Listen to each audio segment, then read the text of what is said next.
Hi guys, good afternoon. Welcome again to Banyo Thoughts, your daily dose of happiness and adventure. So today I wanted to tackle on the. It was like okay, how do I put it? Kasi kagabi, yesterday I had a really interesting conversation with one of my good friends. Ito na yung may mga conversation na inaabot ka ng mga 12 midnight. Yung mga ganyan type na conversation. Yung mga unang conversation seryoso tapos nawawalan ng sense tapos babalik sa seryoso tapos mawawalan ulit ng sense tapos kung ano-ano na yung pinag-uusapan. But one of the highlights of the conversation is talking about insecurities. It's a very very sensitive topic, especially kung ayaw mo admit kung ano yung insecurity mo. So yesterday, so Chrissy and I started off with a conversation about, yun nga, ay, baka gumalaw. Ayun, balik natin. Hey! Kaya pala nakasabit pala sa akin. Wait! Daw dito, nahulog. Okay, so yun. Ayun na, nawala na naman. Okay, yan, balik. Sorry. Anyway, so, sa dami na sayang na oras sa kakaikot ng camera, no?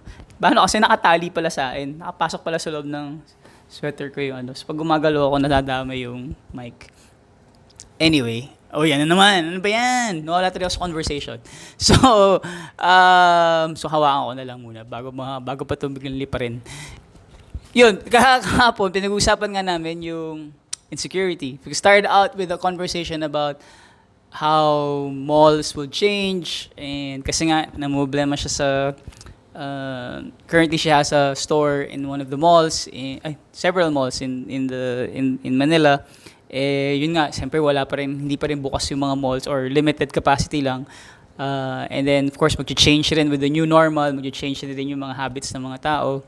So kung paano na yung how are things going to be happening when how is the mall culture going to be like in the Philippines? So will there be still that kind of mentality where people would go to the malls for whatever? So movies, kain, hangout lang, window shopping, whatever. Tapos napunta yung conversation sa tinatanong niya sa akin, paano na yung project natin? Yung pinapagawa ko sa'yo na project, yung tawag doon,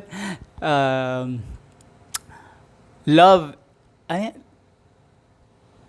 love in COVID-19. Yeah. So tatanungin siya, how is the dating scene? How does the dating scene, despite the quarantine, how's it going? And kasi sabi mo sisimulan mo na siya ng June. June ano na ngayon? June 7 na. So wala pa rin. Sabi ko sa kanya, kasi mahirap. Sabi ko, mahirap kasi nga dahil ngayon ko na-realize ang dami kong insecurities.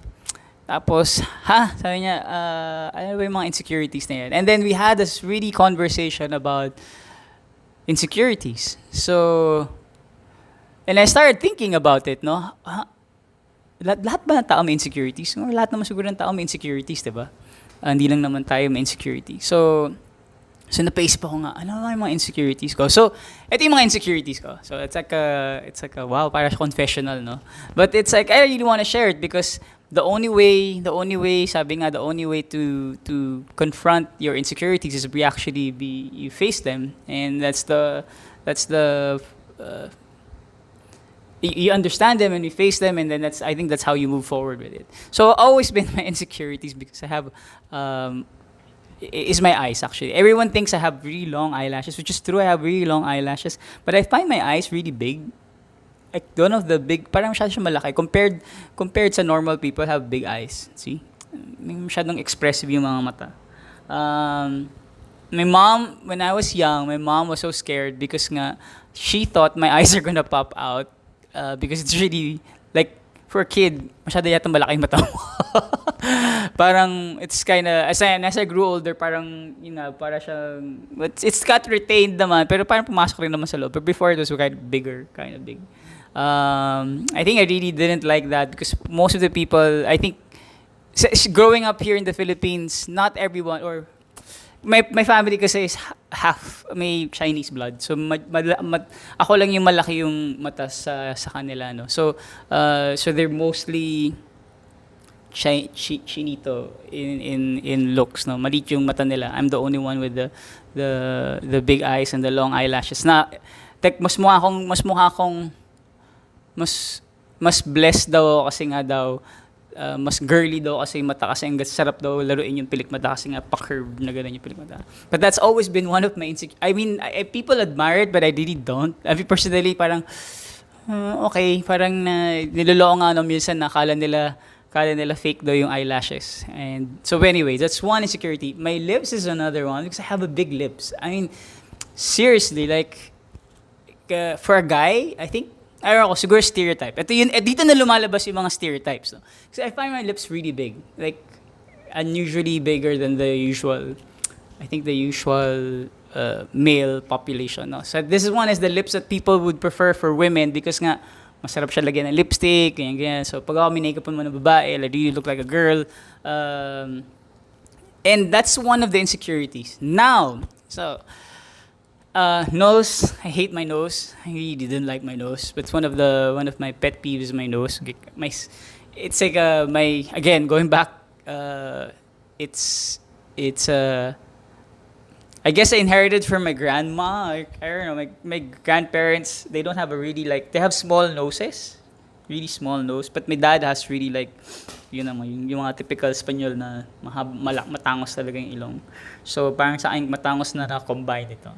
Anyway, my insecurity ko yan. So, pinag-usapan namin ni Chrissy kahapon about this insecurities and my first time actually talking about it. It's actually my first time actually saying it out loud in public that these are another insecurity that I have is actually my height. You know, my family are all tall. I'm the shortest in the family. They're all like 5'11", 6'1", mga ganyan. So, 181 centimeters. And so, naisip ko lang na, ang dami ko, siguro growing up in a family where looks are important, where talent is important, where fairness of the skin is looked up upon, and although di naman, it's not, you won't hear that na yun ang dapat, no? I mean, you won't hear it from them. Except that siguro you grew up in that environment pero parang yun ang naging standard mo of beauty.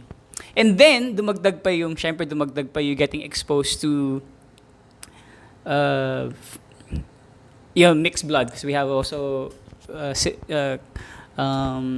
relatives or cousins who are half this, half that. So half Asian, half Caucasian, half Asian, half European. So pag nakita mo yung mix of blood, it's really like very unique yung and then you live abroad and you get to see the different the how Filipinos would look like versus all this. And then your standard of beauty start changing and standard of your concept of beauty now is now based on what others' perception of beauty is. So yun na naging standard ko. So growing up, it's been like that, no? So parang, and then you're faced with, the society where kailangan mistiso ka to be popular, kailangan maputi ka to be guwapo or to be maganda.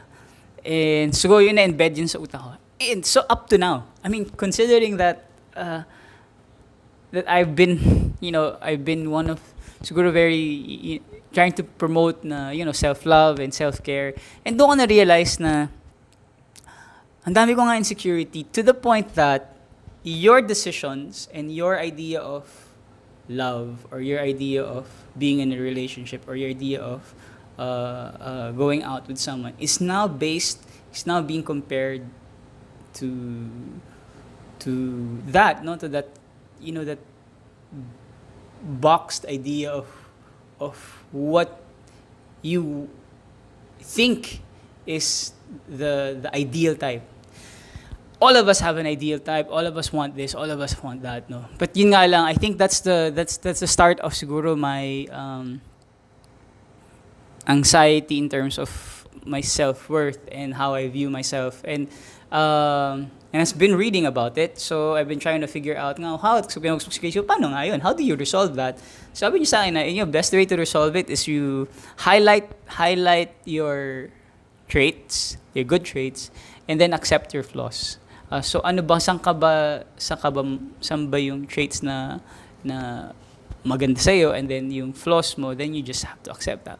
Parang masyadong vague sa akin in my head na parang, okay, sige, paano nga ba yun? Paano nga ba i-highlight yung mga uh, um, good traits that you have, and then accepting your flaws, no? So, again, siguro hindi ko pa napaprocess. I don't know if you guys have any idea how you process it. But yun na nga, I think so I started researching, and then this is what I found out, no? This is what I found out, no? Reasons why you have this as insecurity is usually you're being criticized before. I guess siguro sa akin, it's not criticism, but because since most of them are taller, leaner, and all that stuff, so I guess that's yun ang naging benchmark ko. Again, it developed not a negative self-image, but the other one is like, yes, inasang minention is negative self-image. Because people criticize you, so they develop this whole idea about yourself. The other one is in here, needing approval. Siguro, lumaki ako na you always need to be approved by external factors, that nagiging masaya ka lang pag nagkaroon ka ng validation from the outside. Like siguro kaya rin ako na-realize ko, kaya rin siguro ako before when I was handling social media and all that stuff, na especially sa mga web sa mga Facebook or Instagram before. Kahit nakwento ko na to for the past podcast about yung sa Experience Philippines, kailangan may ganitong number of likes.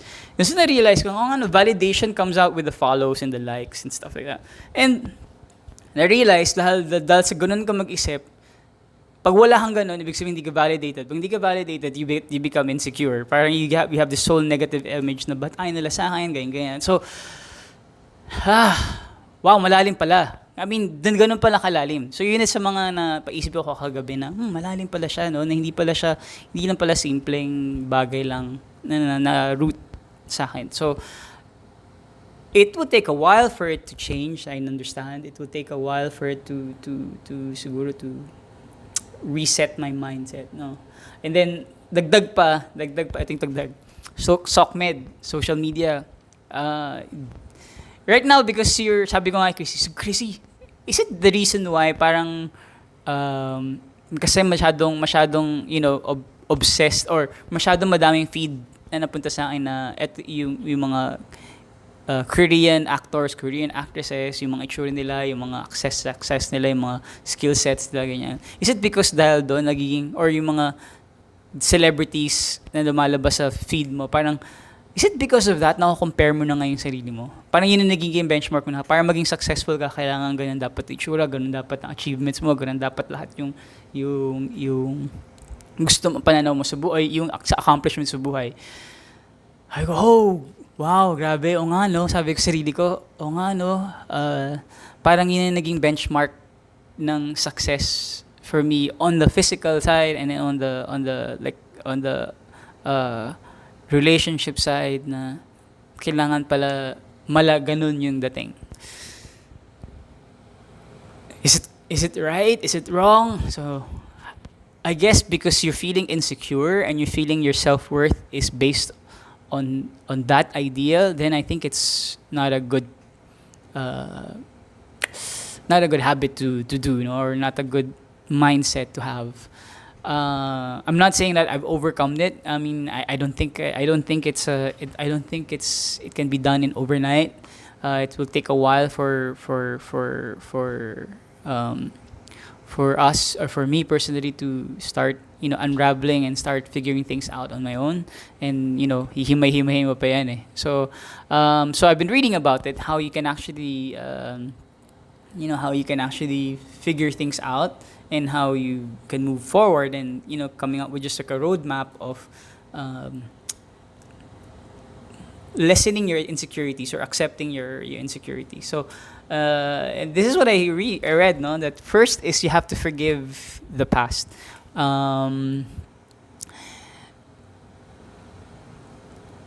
I guess if you're coming from a background where your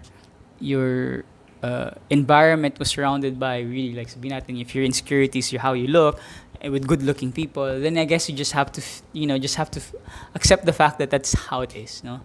That and you should be thankful for it because you're surrounded with good looking people. At least you have a sense of understanding of your personal understanding of what beauty is, and then accepting yourself is under one. No, I'm not saying that if you're not. I mean, ako personally, I prefer to be fit and healthy, and I exercise and kind of stuff. Like I want that kind of. No, but so if you have to look at it into aspect of where what's healthy for you, what's good for you. Um, then sabi rin dito is do not compare. So yun ang I think I wrote another one in Banyo Thoughts, like a post about sa happiness is happiness cannot be found in comparisons. Because when you start comparing yourself to other people, to other people's success, to other things, then you realize na parang binibelittle mo yung your own personal accomplishments and your own personal the good things that are happening to you. So mahirap nga lang yun kasi nga we're constantly bombarded with social media. Tanggalin mo man siya today, hindi mo siya matitiis kasi nga most of the platforms that we use is where we engage and converse with our friends. Especially now, we are in quarantine and it's only done virtually. So you really don't have a physical conversation with people, no? So or you just want to read whatever's happening in the news through Facebook and the sources of your information is usually there. So parang and then you have all these other things that are mixed up with it. So inisip ko na, mahirap nga siya. Challenging nga talaga mag-compare, no? Mag-challenge talaga na to distance yourself. So you're always in that mode where you will tend to compare yourself. Medyo, yun nga, challenge lang yan. But again, it's a challenge accepted. You have to always, siguro, every now and then, remind yourself. And the other one is learning how to trust yourself. You know that you are doing well, that yun ang sabi sa akin lagi ni Chrissy, that you're doing fine, that whatever your certain accomplishments now are, that you should focus on that instead of dwelling on something that you cannot control, things that you can control, and then move from there that you can control. So if you're good at I don't know, like in my case, one effect that happened to me because of those insecurities is I grew up, I realized ko na I love the arts. I really do. Actually, to be fair to in my childhood, I was telling Chrissy that I really loved whenever my grandfather would used to visit our house. I'd always have this puppet show. I'd always come up with the characters. I would come up with like sock puppets and invent things in my mind. And I guess that's the reason why I'm very imaginative when it comes to ideas. I have always tons of them. It's because I have a really wild imagination. Because I really like the arts a lot. I mean, I like creating. That made me think. No shit. I always loved storytelling. I enjoyed it a lot. I enjoyed books. I mean, I devoured books. I always I feel like compared to watching movies or watching animes or reading mangas, I prefer reading novels. I mean, because I'm immersed in that whole different scenario kind of thing. And then I realized, namahilig pala ako na ganun, hindi ko fino-focus.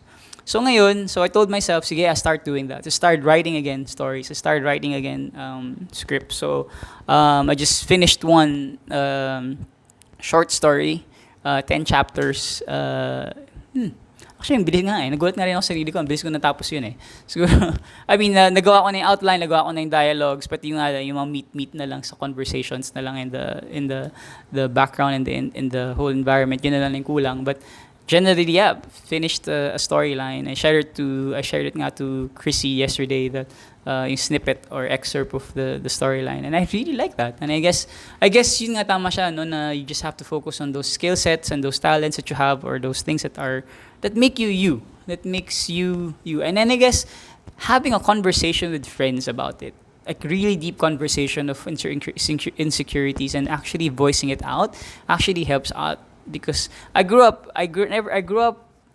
siguro sa akin personally na wala konti lang yung kakilala kong tao na will explain or you can discuss these things with, and I'm very happy that there are some people in my life who actually are nice and are accepting of the fact of who you are, and they tell you who what they like and what they don't like about you. So it makes you feel like at least meron ka ngayon hindi naka-balance out. So you don't always hear the good stuff, but you also hear the things that you can improve. So yun lang, I just wanted to share that about insecurities, that it's all of us have it. And it's nothing to be ashamed of. The challenge lang is how we face it. And I think one way of facing it is verbalizing it. For me, that was the biggest effect when I started verbalizing it last night, that these are the things that I feel insecure about. I felt really light inside na parang, oo nga, no, at least nasabi ko. Nasabi ko na these are the things that I feel insecure about. And I'm glad I did. It's a good feeling that when you let out something that you've been thinking about in your head and it's just grown to such a a big mountain that you think that that's who you are, and then you realize it's not really doesn't really define you. So I just wanted to share that. So if you guys are having those times that you feel insecure, the reason why I read up to insecurities because to be to be honest, I really like and I really want to be in. Hindi ko dream na maging artista or anything, but I really enjoy the entertainment side. Like I really enjoyed going up on stage. I'm an introvert. It's that it's not that I enjoy the attention. It's just I enjoy the ability to share energy. It sounds really weird, but for some reason going up on stage, it's just like for me it's like an orchestra. It's that when you perform with everyone, even the audience. You can bring out the energy and include your energy, and you have this whole harmonized energy going out of your performance, whether it is singing, whether it is dancing, whether it's acting, etc. That's the reason why I have this insecurity. Because I really am not a type of person who likes to be in the front of the camera, because I'm not really telegenic or I'm not really photogenic. But again, it's because to the encouragement lang of my friends who've been rooting for me and very silently supporting. So sige, tuloy natin, because if you find your happiness there, then go for it. So I just wanted to share that, and I think I hope you guys find some use for it in your life. So if you feel like you're want to talk about it, just send me a DM and message me about it, and then we can have a very deep conversation about it as well. So that's it. Thank you for tuning in to my Banyo Thoughts, and I hope you guys enjoy your remaining time of the day. So see you guys. Thank you very much, and have a good day. Bye-bye.